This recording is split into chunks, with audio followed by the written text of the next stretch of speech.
Well, good morning, everyone, and welcome back to AJ117, Introduction to Terrorism and Homeland Security. My name is Tony Farrar, and of course, I am your instructor for this semester.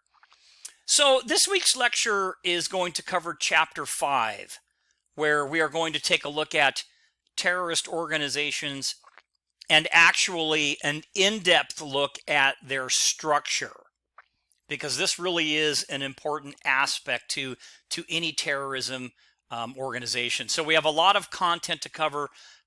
It's more than likely going to be a two-part lecture, which a couple of the other chapters have been. So let's go ahead and just jump right in. I've started by posting a couple of videos. The first is Inside the Mind of a Former Radical Islamic Terrorist. And the second is Inside the Mind of a Suicide Bomber, because even though we're talking about the organization and structure, we are going to spend a little time talking about suicide bombers and different types of terrorist cells, and it kind of fits into these two videos. So let's jump into it. So successful organizations. Now, typically when we think of successful organizations, we think of, Google or Facebook or Apple or the giant now, which is Amazon. Some of these different techie companies or manufacturing and delivery companies.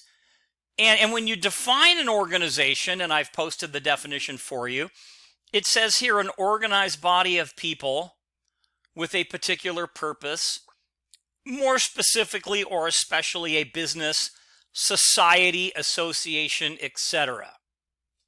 So that's kind of the general definition. So now let's take that definition and let's see how it fits into a terrorist organization.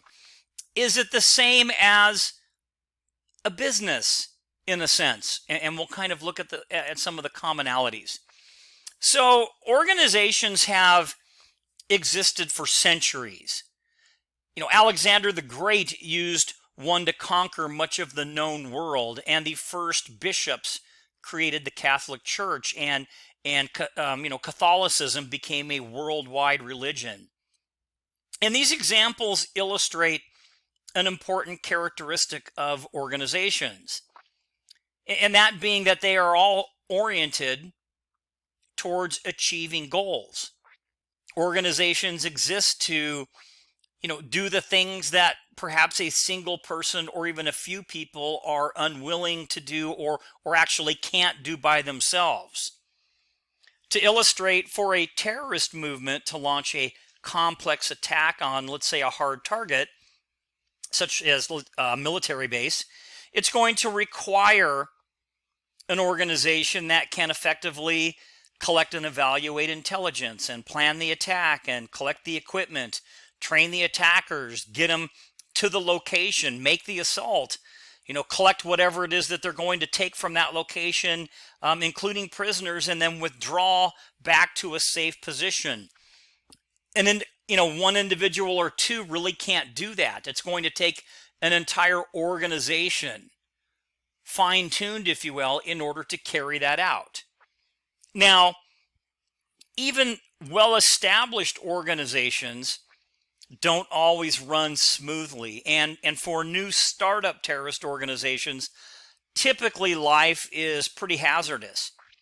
Now, regardless of what the organizational model or structure is, which kind they use, dilemmas are going to pop up. And in this chapter, we're going to take a look at a variety of different topics, including some of those dilemmas that face startup terrorist organizations, the types of organizational structures that they might use, how they might select their targets. We'll talk a little bit about suicide bombers and the definition martyrdom, and how a terrorist organization might end. Because at some point with some of these organizations, there is going to be an ending.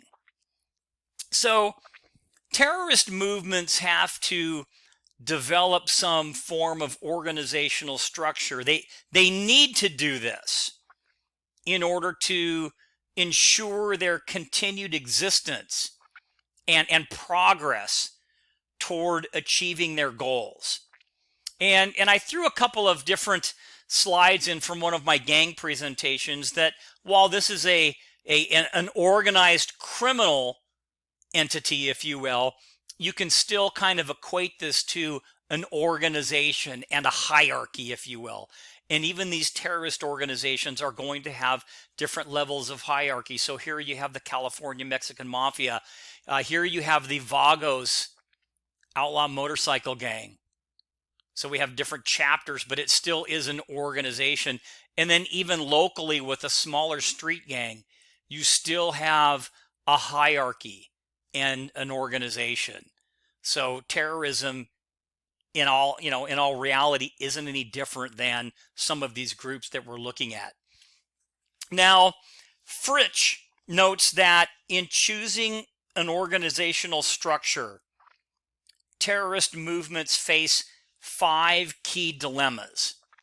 And just to kind of go over them quickly, action versus secrecy, growth versus control, recruitment versus retention. Now, again, if you're thinking about this from a business standpoint, action versus secrecy. Okay, well, I don't know, maybe they have the secret sauce recipe or something. Growth versus control, that fits. Recruitment versus retention, that fits. Success versus longevity, meaning how long can the business keep going? And then finally, resource acquisition versus the members, those constituencies out there. So, again, you can kind of equate this right now when you look at these 5 different key dilemmas. They're really no different than an actual business. So let's take a look at them. So action is necessary to advance the cause, but as more attacks are made, it does become more difficult to maintain that internal secrecy. And internal secrecy includes things like protecting the location of the operatives, the identity of the targets, and perhaps how the movement is being financed. So again, action versus secrecy. Now, in contrast with internal secrecy, a terrorist organization is really not concerned about external security. And you might say, well, why is that? Well, a terrorist movement wants the public to know its name and cause and actually fear it. And ironically, this type of publicity is provided for free by the local media. So again, all terrorist movements are caught between, 2 organizational imperatives. The first being taking action, and the second being maintaining that security. And we know now that action is necessary to advance the cause and publicize it and gain recruits. And we know the dilemma is that as more attacks are made, it becomes more difficult to maintain that internal secrecy, if you will, because the success is going to attract more individuals. So hopefully that kind of makes a little bit of sense. So what about growth versus control? So terrorist movements start off as a small collection of like-minded individuals. And as a terrorist organization starts to attract new members or recruits, its numbers begin to increase. And there may also be a growth in the geographic area it tends to control or actually have an impact upon. So again, now we're talking about that growth versus control. And it would be difficult to overstate the importance of a vision and goals for a terrorist movement. In April of 2013, al-Baghdadi announced the formation of the Islamic State in Iraq and the Levant, and here also ISIL later shortened it to Islamic State, and it was the first time in 90 years that a movement had attempted to establish a sovereign Muslim state in the Middle East. So kind of an interesting thing, when you kind of look at that. Now, al-Baghdadi urged Muslims to, come to the Islamic State, uh, being forged out of the land in Iraq and Syria, and to bring their whole households. And they would be given, things like food and homes, and children would be educated, and there would be electricity for heating and cooking, and women for brides, and a pay of $1,100 for each fighter.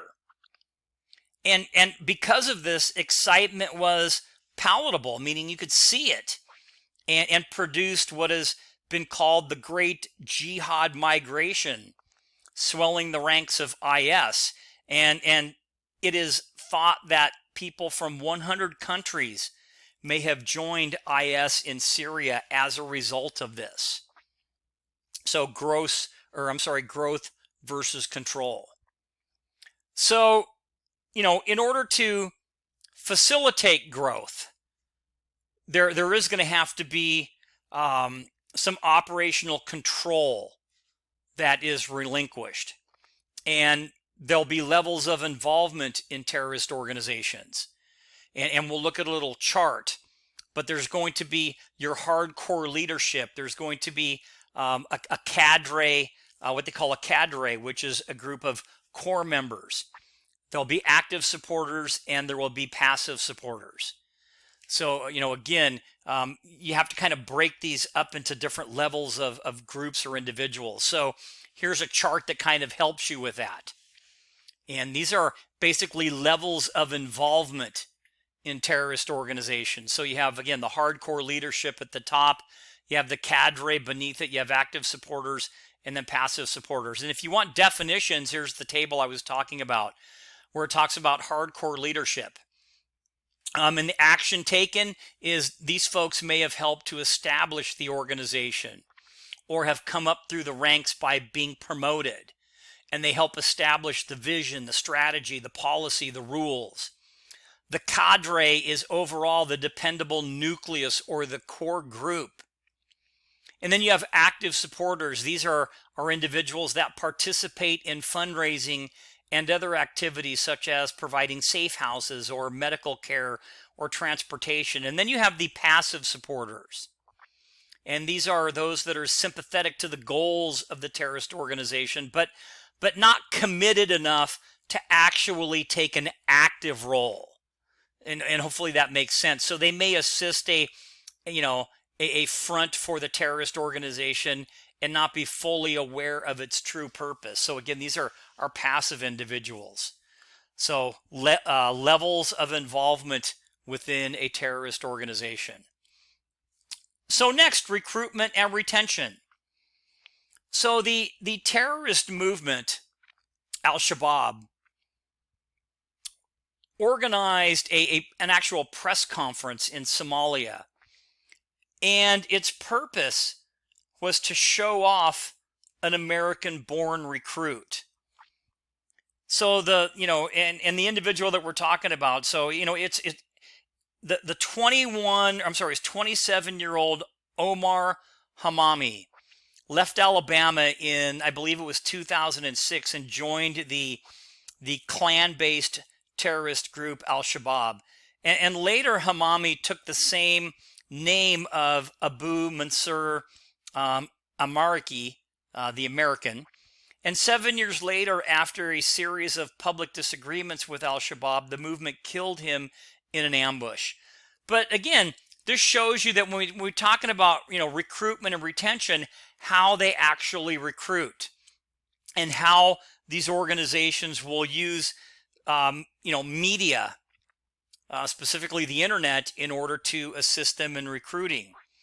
Now, an interesting statistic, and I have a couple of video clips on. Here's the news clip for this particular case that I was talking about. Here's another news clip that talks about here an American from New Jersey, now an ISIS commander. So, a Department of Homeland Security report claims only 250 Americans have attempted to travel to or actually reached and joined a foreign terrorist organization.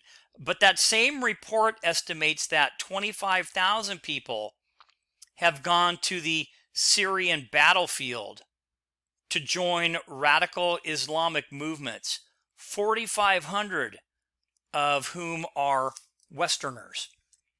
So again, these organizations, in order to continue doing what they're doing, they're going to have to recruit, and they're also going to have to, retain, right? That kind of makes sense. Now, Fritsch, in his writings, argues that there are three main reasons why individuals choose to join a terrorist movement. The first would be family or friends are going to or have already joined. So they're just kind of going with their friends, or it's more of a family type thing. Number two, the recruit, friends of the recruit, or family members have grievances against the government. So, issues with the local government might drive somebody to do that. And then finally, number three, deep religious or political beliefs inspire the recruit to join. So basically, inspire the recruit to fight for whatever cause that they believe in, if you will. And here's a picture of IS, just to kind of show you how they use the media to their advantage. Now, in addition to those three reasons that I just talked about, there are also more pragmatic reasons for joining a terrorist group. And one of those could be that there are no other jobs in the area. Another could be that the individual needs money to support themselves, or possibly even their family. And then finally would be the fact that there are no services. So services and assistance from the government, they're not available. So the government doesn't provide any additional services, etc., or any type of assistance. So they'll join these groups in order to obtain these different things that they need to get. So hopefully that kind of makes sense as well. Now, occasionally, some terrorist groups coerce their people, or coerce people to join, and it's not always the best. Was as those people can leave the organization and become informants, and sometimes it happens. So again, sometimes terrorist groups will coerce people to join. It's not always the best.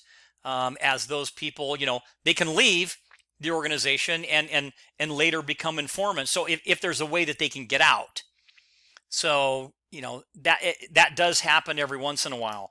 But a lot of times, they're just going to have to accept the risk.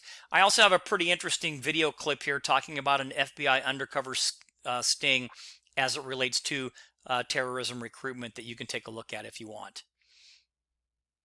So just a couple of pictures there. Okay, so now let's talk a little bit about success versus longevity. So terrorist organizations must balance the risks associated with conducting operations with the need to ensure their long-term survival.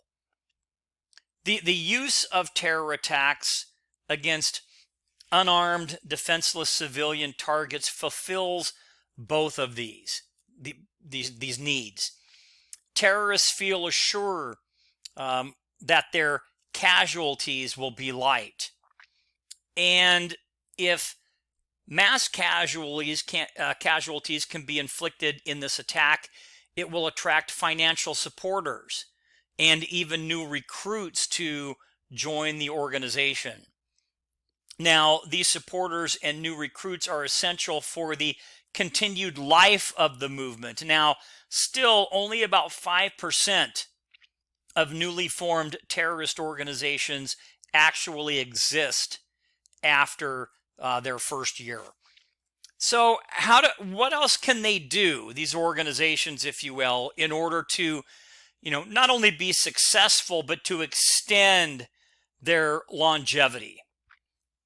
So one way for an organization to ensure longevity is to kind of reinvent itself. Another, it's kind of by, one way to acquire longevity is to adopt long-term goals towards which the terrorist organization can work toward in perpetuity, but may not be able to ever achieve. So basically what we're saying is that, there needs to be goals. So adopting long-term goals to which the organization can perpetually work on, but not achieve, also, aids in longevity. Most businesses have long-term goals. So for example, or one example would be the fact that, Al-Qaeda stated that their goal was to establish a worldwide Muslim community. Now, that's a goal. Now, it hasn't been achieved, but it continues to keep them driving forward. So that helps with that longevity part. Now, Gaylov and Sandler's statistical analysis show that religious-based terrorist movements tend to last a little bit longer. And perhaps, when you kind of look at the rationale for that, perhaps it is easier to maintain ideological fervor because you've thrown in that aspect of religion. And also keep in mind that geography and terrain may also play a role in longevity. Terrorist groups can recruit, and the terrain in which the bases can be hidden might be good, if you will. Now, conversely, if you have an area that let's say is landlocked and are an adverse, because it's an adverse factor, it could be harder for terrorists to import weapons and fighters. So sometimes geography can play a role into that. And other factors or other features of durable terrorist organizations include the emphasis on diverse methods of domestic attacks. So different ways that they're doing it, multiple bases from which to operate, and inflicting high casualties with their attacks. So a lack of one or more of these conditions could be, fatal to a movement. And perhaps the most ominous sign for a terrorist group is experiencing high casualties in each attack that it makes, causing fighters and supporters to kind of just fade away. And we'll learn about how these organizations tend to end in just a little bit. So what about resource acquisition? Because they're going to have to be able to get their whatever they need, right? So modern terrorist organizations must also make decisions about how they obtain resources. And ones that select a stationary approach and use violence sparingly are able to attract more highly committed, ideologically motivated recruits while maintaining popular support. Now, the Islamic State, or IS, basically kind of went against this approach and basically exploits people living in their area that they control. So perhaps that's one reason why they haven't had the recruitment to the high level that they basically expected it to be. So now we're going to talk a little bit about the different models. So we've talked about, just to kind of review for just a quick second, we talked about the different dilemmas of the terrorist organization. We've talked about action versus secrecy, growth versus control, recruitment versus retention, the success versus longevity, and then the resource acquisition versus, the people, the members. But now we're going to kind of move into the actual organizational models. So terrorist movements do not have total discretion about what organizational form they adopt. And there are many factors that shape that decision. And that's what we're going to take a look at now. So the first one could be the number of active followers. So again, all of these are factors that are going to shape a terrorist group or organization. Number two, geographical location in which they will locate. Number three, operational pace they intend to pursue, meaning how fast they're going to do what they're going to do. Four, preferences of supporters. Number five, finances, because money really helps everything work, right? And then finally, number six, capabilities, intentions, and the anticipated type of operations of the opposing forces. So even your opposing forces might kind of dictate what it is you're going to do and how your organizational model is going to be built, if you will. So when we talk about this again, the structure or bones, if you will, of terrorist organizations may be selected by different factors. So we first looked at, again, we'll back up here so you don't get confused. So first we looked at factors that shape the terrorist organization. And now we're going to look at structure of terrorist organizations may be selected by. So how does this happen? Well, one is going to be proactive and a deliberate process. Number two, using a limited amount of effort, selecting what is good enough. Number three, intermittently reacting to the changing needs and making some changes. And then four, reaction to drastic changes. So terrorist form or forms of organization, covered in what we're going to talk about here in a few minutes, are going to include things like lone wolf terrorist group or individuals. We're going to talk about terrorist cells. We're going to look at different networks. We're going to look at both the kind of the hierarchy of an organization, and then we're also going to talk a little bit about virtual terrorism. So let's go ahead and jump into the lone wolf organizational model. So lone wolf terrorism, like other forms of terrorism, or is like other forms of terrorism, in that there are a lot of different definitions.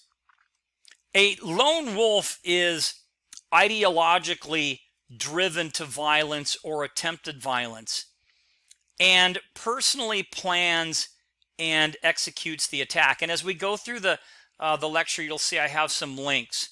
Here's where the New York City terrorist suspect was caught. So you can watch these little news clips if you want to go through. Now, historically, American lone wolves, these types of terrorists, are diverse, but tend to be single white males with their own ideology or how they think, a criminal record from the modest socioeconomic backgrounds, and have been unemployed or have a part-time job.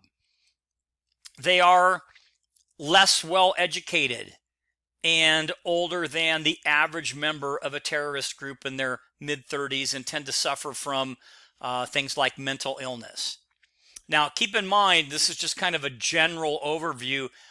When you look at some lone wolf terrorists, they are extremely intelligent, but this is just kind of a more general description when we talk about the lone wolf organizational model.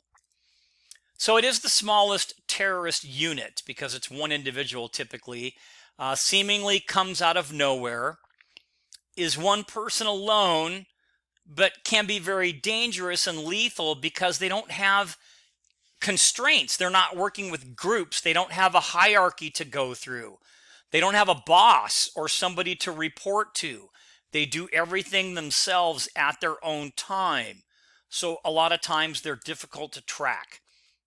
And then again, they may have a personal grudge or an affinity to an ideology, meaning that they they can relate to a certain type of ideology.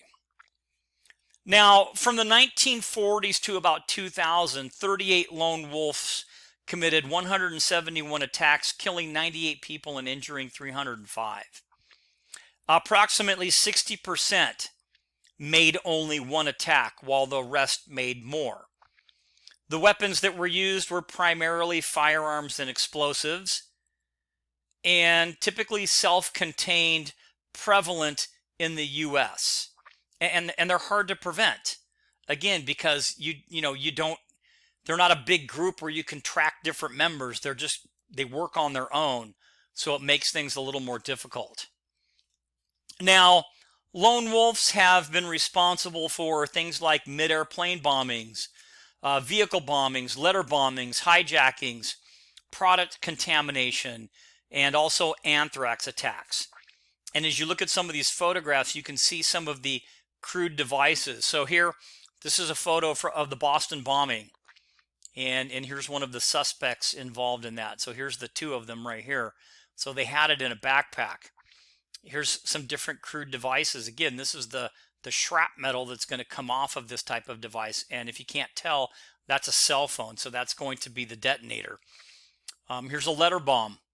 And basically, it's tripped when the package is opened, when the two conductors separate. And there's explosives. You can see there's a blasting cap right here.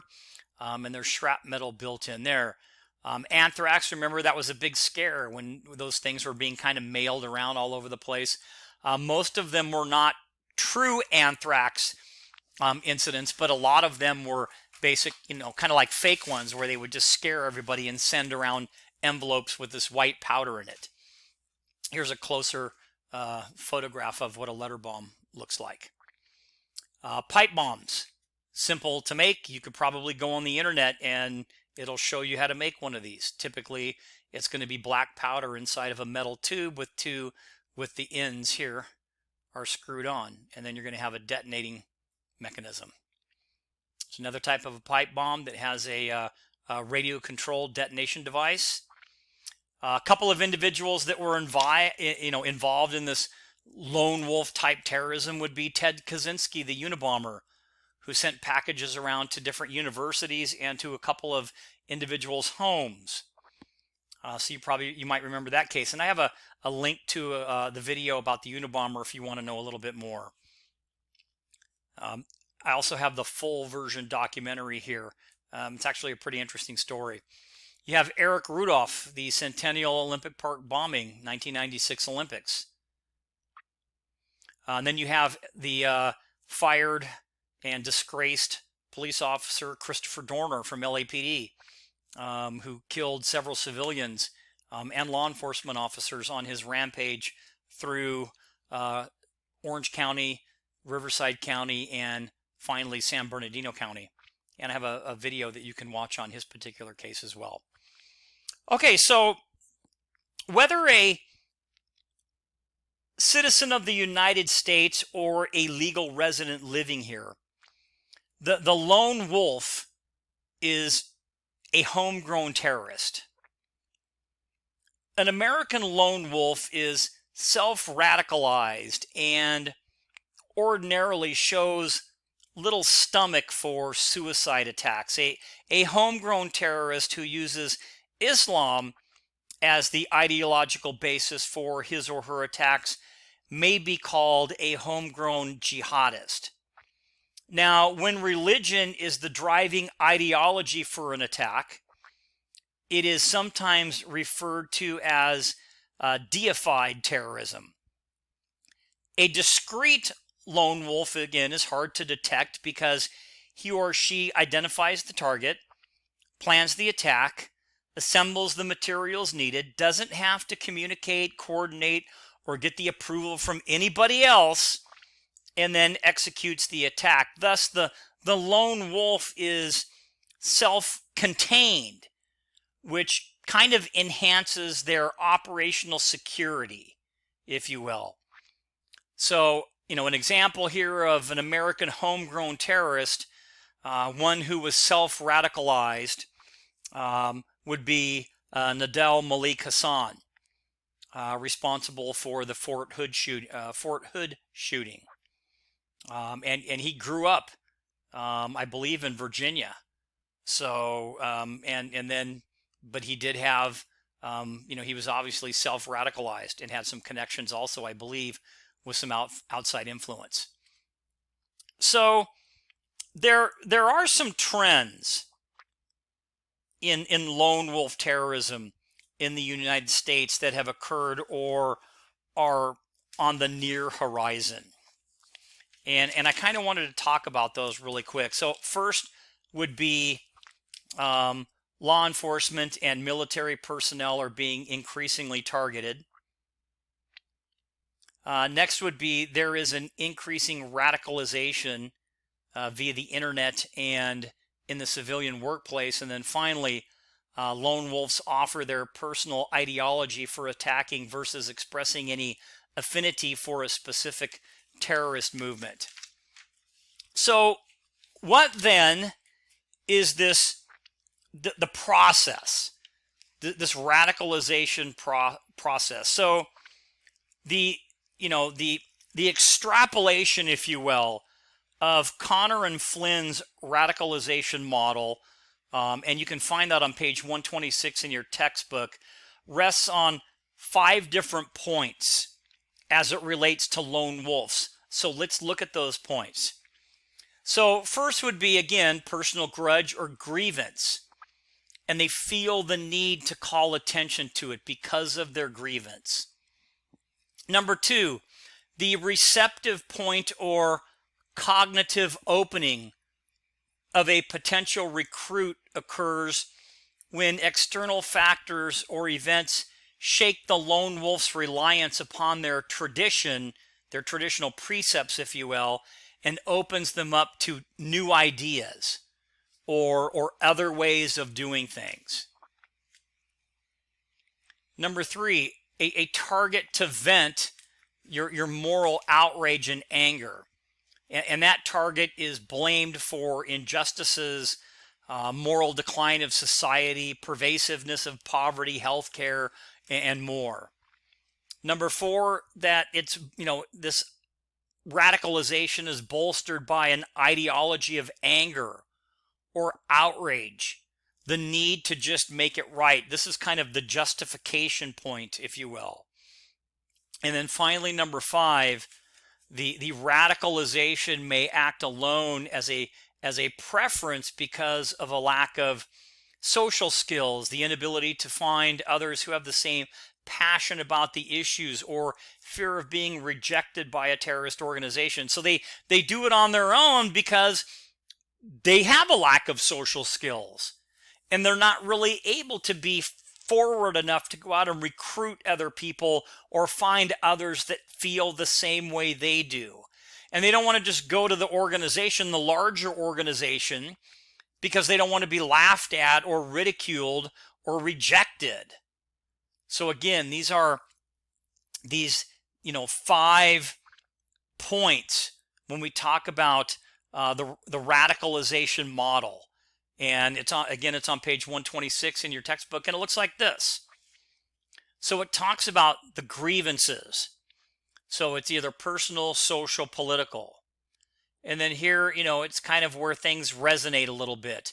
And then it's going to be moral outrage or anger projection. And then there's going to be this trigger point, this justification of violence.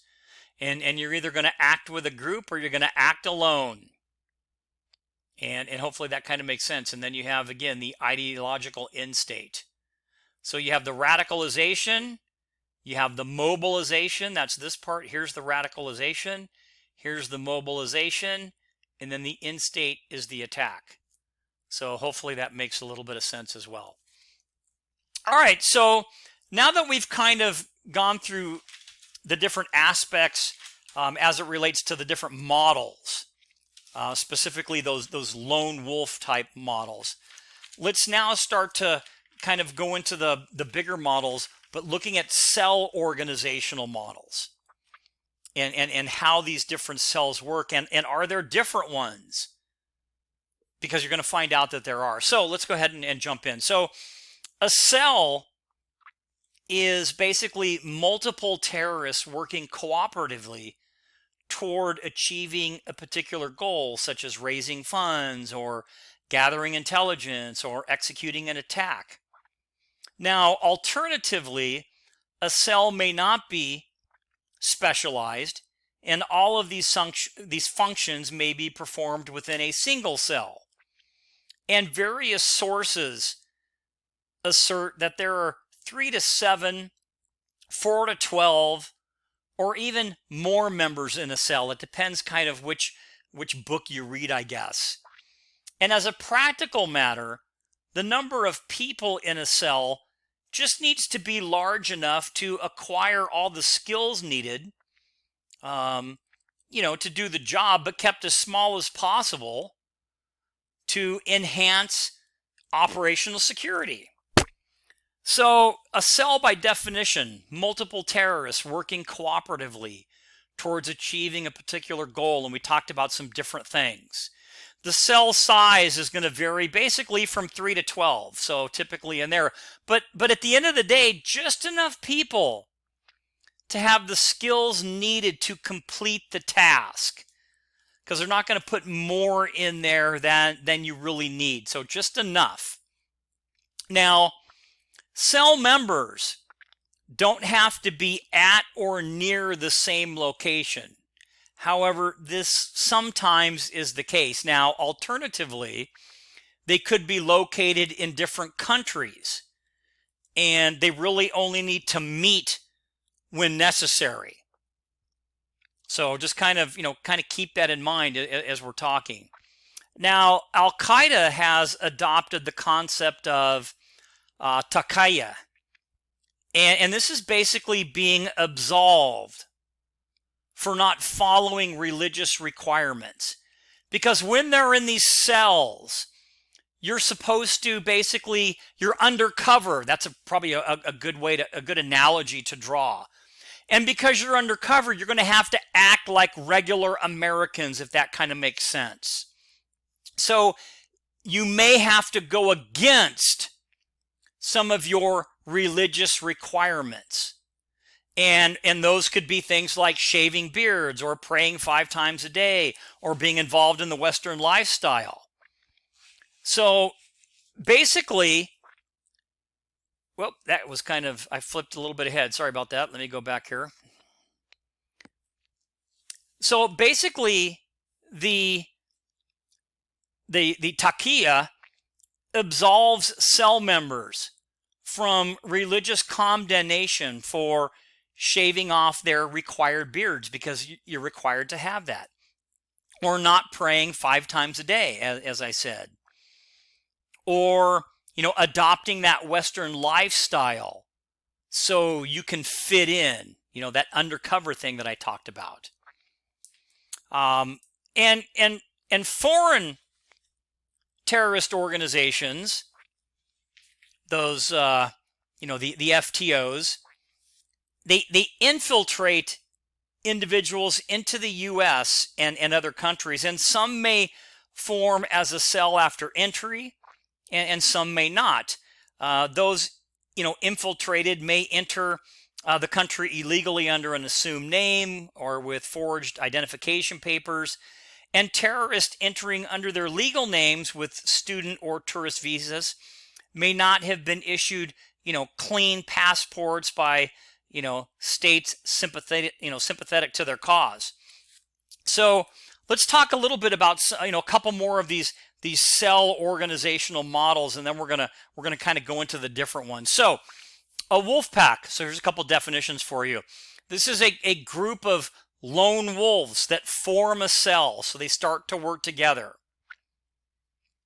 A leaderless resistance cell is characterized by no leaders and equality among the members. They're autonomous, they're self-enrolling and basically self-organizing, if you will. So we talked a little bit about the foreign terrorist organization. They may form new cells after entering a new country. And the different types they might form. The first one might be a sleeper cell. And these are members where they lead normal lives and they take jobs that may facilitate future activities and may receive a signal that basically awakens them or calls them to duty, to do a certain act. So, and sometimes, when we talk about jobs that they might take, some of the jobs that they might have while they're waiting to be called upon could be a store clerk. They could work in mail stores, taxi drivers, and Uber and Lyft drivers. So these are just some of the occupations that have been seen in regards to these sleeper cells. So that's the first type of cell. And if you've never seen a cell, here's an example of a suicide bombing cell, just so you can kind of get what it looks like. So you have the operational component of the cell, and this plans the operations. You have logistics; they get all the stuff. Then you have the reconnaissance cell; they're the information cell, and then you have the actual suicide bomber. So that's what a cell looks like, specifically a sleeper cell. So the next type of cells that we're going to talk about, we talked about sleeper cell. Now we're going to talk about command and control cells. And there are basically, these are cells that make the final decisions about the execution of an attack. And then you have a tactical operations cell. These actually execute the attacks as ordered by the command and control cell. So again, a couple of definitions that we're talking about. You have the intelligence cell. These cells collect data. They make recommendations on targets. They figure out the best route approaching and leaving whatever the attack area is. You have the logistics cell. These types of cells, they provide supplies, the bomb-making materials, and the names and the locations, willing to help any injured terrorists. So you have these different, types of cells. And then you have the fundraising cell. And these cells commit illegal acts to raise funds, kidnapping, arms and drug trafficking, bogus charities, extortion, pirating music, and other types of videos and things like that. So again, just kind of a really quick review, and you have all the definitions. But when we talk about cells, okay, remember the organ, they can be different types. They vary from 3 to 12 people, and I'm just going to kind of go through this quick. We talked about the fact that because they're undercover, if you will, taqiya, remember we talked about that, where they will be allowed to do certain things against their religion because they're involved in this undercover assignment, if you will. We know a wolf pack is a group of lone wolves. A leaderless resistance cell is one that has basically no leader. Everything is kind of equal among the members. They're very autonomous and self-organizing. We know that foreign terrorist organizations may form new cells after they enter, a new country. And there are different types of cells that we talked about due to the fact that they are created under, dissimilar circumstances. And they all have different responsibilities. So, sleeper cells, we talked about, these are the ones that kind of are under the radar. And these members, they take up normal jobs and just do normal things until they're called upon to act.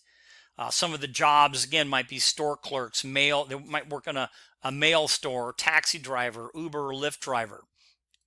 We talked about kind of what a cell looks like. We talked about a couple of other cells, like the command and control cells. They call it the C2. These are the cells that make the final decisions about the execution of an attack. We have the tactical operations cell. These are the ones that execute the attacks as ordered by the command and control cell. We have the intel cell. These are the folks that collect the data. They make recommendations on targets, routes, both going to the target and afterwards. The logistics cells, they provide, again, supplies, the bomb-making materials, the names and locations of those willing to help any injured individuals. And then we have the money folks, the fundraising cells, committed to, illegal acts to raise funds, things like kidnappings, weapons and drug trafficking, fictitious charities, extortion, and also pirated music and videos. And one of the ways that they do it, and then we're going to take just a little break and then we'll come back and just kind of finish up, is something that's called the hawala. So, I think it'd probably be good. I'm going to stop here. And this is a good time to break. So we'll stop for a little bit. You'll come back and then we'll do part 2 of chapter 5. But this will conclude part 1 of chapter 5, talking about terrorist organizations and structures.